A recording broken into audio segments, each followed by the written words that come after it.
Привет! В этом видео я хотел бы кратко рассказать про Pulsar X2N в размере Medium и поделиться своим опытом использования. Пару слов про комплектацию. С мышкой идет один абсолютно дубовый кабель, также идет донгл, карточка мышки, наклейки и глайды точки. К стоковым глайдам у меня никаких претензий нет, так как я ими не пользовался. А вот к дну мышки есть, так как из-за данной кромки приходится устанавливать точки потолще, как, например, эти Westlab. Если установить тонкие, то велик шанс, что эта кромка будет скрести о ваш коврик, даже если он на твердой подложке. К сборке мышки у меня никаких претензий нет. За всю неделю использования не было ни хрустов, ни скрипов корпуса, какие-либо прогибания также отсутствуют. В целом, я считаю это отличным результатом, учитывая ее вес. При заявленных 43 плюс-минус 2 граммах на моих весах замерах показывают 44,5-44,6, что действительно укладывается в указанный диапазон.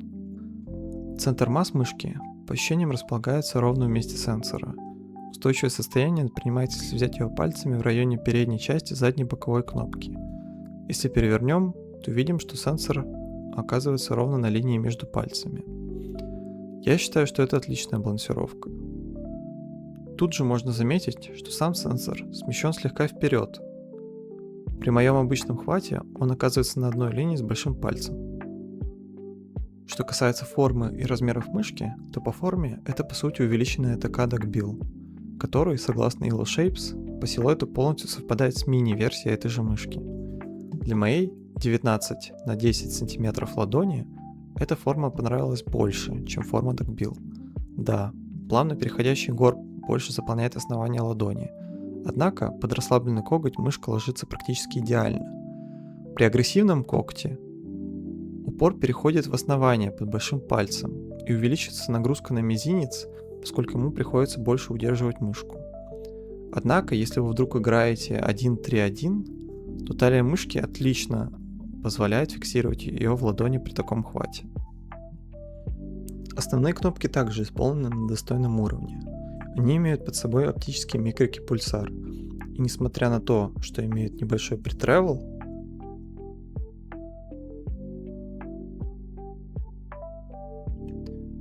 post-travel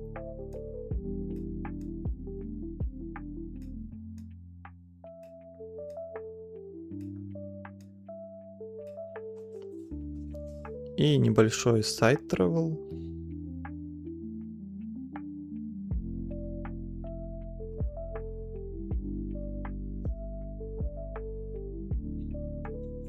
в реальном использовании практически не ощущаются и не раздражают. А вот что меня порадовало, так это общее исполнение кликов. Звук от нажатия равномерный по всей поверхности лепестка, но сила нажатия все же возрастает ближе к основанию.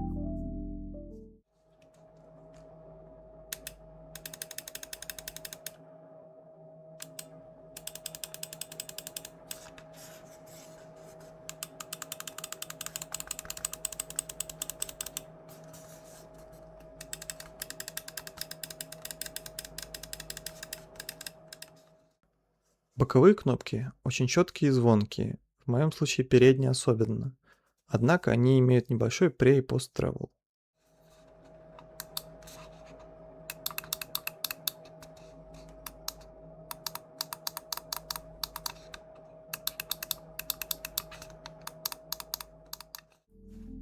Под колесом находится собственный энкодер Pulsar Blue, который дает весьма легкое прокручивание с едва ощутимыми отсечками.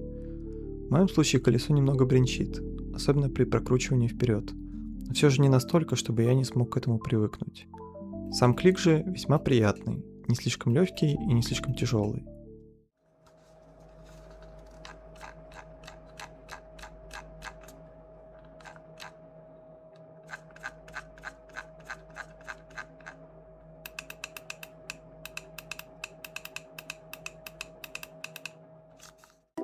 Пару слов про софт. На первой странице можно назначить действие клавиш, переключить Turbo Mode, Motion Sync, изменить настройки задержки отклика. Советую оставить на 0, так как это оптика. И времени для ухода в спящий режим. Также тут можно создать профили, но есть нюанс. профилей всего 4. Поэтому я придумал для себя следующий вариант. Настроить профили 1 и 3, а также 2 и 4 одинаковыми. Первые два игровые с 2К частотой в моем случае и турборежимом, а профили 2 и 4 с частотой 1К и без турборежима. На следующей вкладке можно настроить как раз частоты опроса, DPI, высоту отрыва и индикацию на мышке. Я сделал один цвет под игровой режим и другой под обычный. Из моего опыта аккумулятора хватает примерно на 2 дня при частоте опроса 2К и турборежиме, поэтому я советую так же, как и я, настроить сменные профили. Подводя итог, хочется сказать, что ключевая особенность этой мышки — это все-таки ее форма. Если рассматривать ее приобретение, то только из-за нее. По остальным аспектам мышка не особо выделяется, однако и не подводит. Сборка и вес классные, исполнение кнопок достойное, а софт вполне себе приемлемый. Если вы любите мыши, ориентированные под расслабленный коготь, то это весьма интересная модель, в которой, я уверен, найдутся свои фанаты. А на этом, пожалуй, все. Пока.